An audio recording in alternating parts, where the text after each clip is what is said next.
कल्पना, स्वागत आहे आपल्या सगळ्यांचं माझ्या ह्या नवीन व्हिडिओमध्ये। तर मित्रांनो, आज आम्ही चाललो आहोत सावळ्या घाटामध्ये। तर सावळ्या घाटामध्ये जाताना आपल्याला तामिनी घाट लागतो। तर हे तामिनी घाटाचा रस्ता आहे।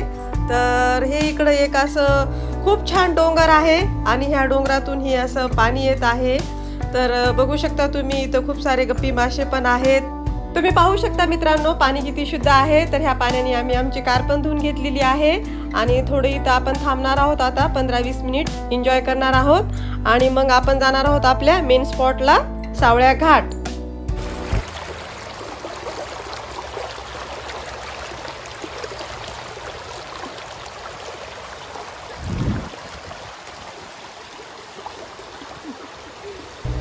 तर मित्रांनो, आलो आहोत आपण आता सावळ्या घाटमध्ये। तर सावळ्या घाट हे पुण्याहून 60 किलोमीटर अंतरावर आहे आणि येथे यायला साधारण 1.5 ते 2 तास लागतात। आणि आता पावसाळ्याचे दिवस आहेत, त्यामुळे प्रवासाला थोडा जास्त वेळ लागू शकतो, कारण घाट रस्त्यावर धुके आणि पावसामुळे वेग कमी ठेवावा लागतो। तर मित्रांनो, सावळ्या घाटामध्ये एंट्री करण्यासाठी येथे प्रत्येकी 50 रुपये अशी फीस घेतल्या जाते। जर तुम्ही ऑनलाईन पे करत असाल तर इथे नेटवर्कचा थोडा जास्त प्रॉब्लेम येतो, त्यामुळे आपल्याजवळ कॅश असणं खूप गरजेचे आहे। तर आम्ही तिकीट काढून घेतलेलं आहे। तर आपण आता जाणार आहोत मध्ये। तर हा एरिया जे पाहत आहात पूर्ण, तर हा पार्किंगचा एरिया आहे। इथं पार्किंग निशुल्क आहे आणि पाऊस सुरू झालेला आहे। तर हे पहा, दृश्य पाहू शकता तुम्ही। कुणी छत्र्या घेतलेल्या आहेत, कुणी खुर्च्या घेतलेल्या आहेत। मस्त निसर्गाचा आनंद घेणार आहोत आपण, धमाल करणार आहोत खूप। आणि इथे आपण ट्रेकिंग पण करू शकतो, पण ट्रेकिंग करण्यासाठी आपल्याला इथे प्रॉपर शूज पाहिजे, नाहीतर इथं खूप जास्त घसराघसरी आहे आणि खूप जास्त चिखल होतो, इथं पडण्याची खूप जास्त शक्यता आहे। तर हे बघा सावळ्या घाटाचा आरो। तर हे असे प्रत्येक जागेवर इथं आरो लावलेले आहेत।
तर मित्रांनो, पाहू शकता तुम्ही, धुक्याच्या आड लपलेलं हे हिरवगार डोंगर, जणू काही पृथ्वीवरचा स्वर्गच आहे हा।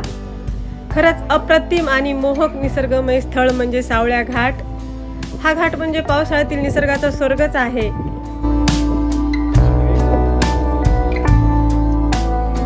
तसं पाहिलं तर सावळ्या घाट पुण्यापासून फार लांब नाहीये, पण इथं पोहोचल्यावर शहराचा गोंगाट मागे राहतो आणि फक्त शांतता, हिरवीगार डोंगर रांग आणि थंड वारा आपल्या स्वागताला येतो।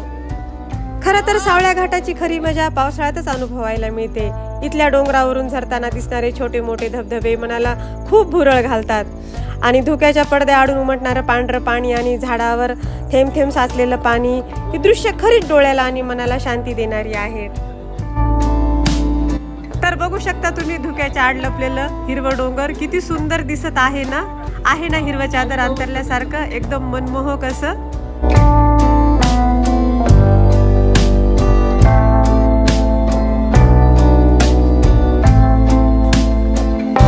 तर मित्रांनो, आपल्याला येथे प्रत्येक पावलागणिक एक वेगळीच गोष्ट दिसते। एखादा लहानसा ओहळ, हिरवीगार शेती किंवा आकाशात नाचणारे ढग। तसं तर सावळ्या घाट हा फक्त प्रवास करण्याचा मार्ग नाही, तर हा आहे एक निसर्गाचा अनुभव। इथे बसून फक्त काही क्षण डोळे मिटले तरी थंड वाऱ्याची झुळूक, पक्ष्यांचा आवाज आणि धबधब्यांचा गजर मनाला वेगळंच समाधान देतं।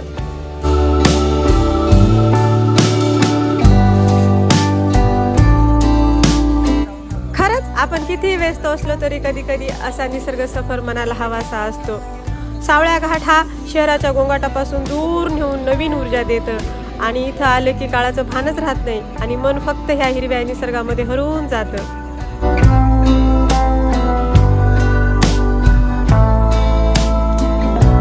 तर मित्रांनो, डोंगरातील शुद्ध पाणी आणि गरमागरम भजी खाण्याचा आम्ही खूप आनंद घेतला आहे इथे। तर कसा वाटला तुम्हाला सावळ्या घाटातील सफर? मला आशा आहे की तुम्हाला हा ब्लॉग आवडला असेल। जर तुम्ही अजून इथे आले नसाल तर एकदा नक्की या आणि हा निसर्ग अनुभवून बघा। व्हिडिओ आवडला असेल तर लाईक करा, कमेंटमध्ये तुमचा अनुभव सांगा आणि अजून अशा सुंदर प्रवास व्हिडिओसाठी माझ्या चॅनलला सबस्क्राईब करायला विसरू नका। पुन्हा भेटू पुढच्या सफरमध्ये। खुश राहा, स्वस्त राहा, मस्त राहा। Bye bye.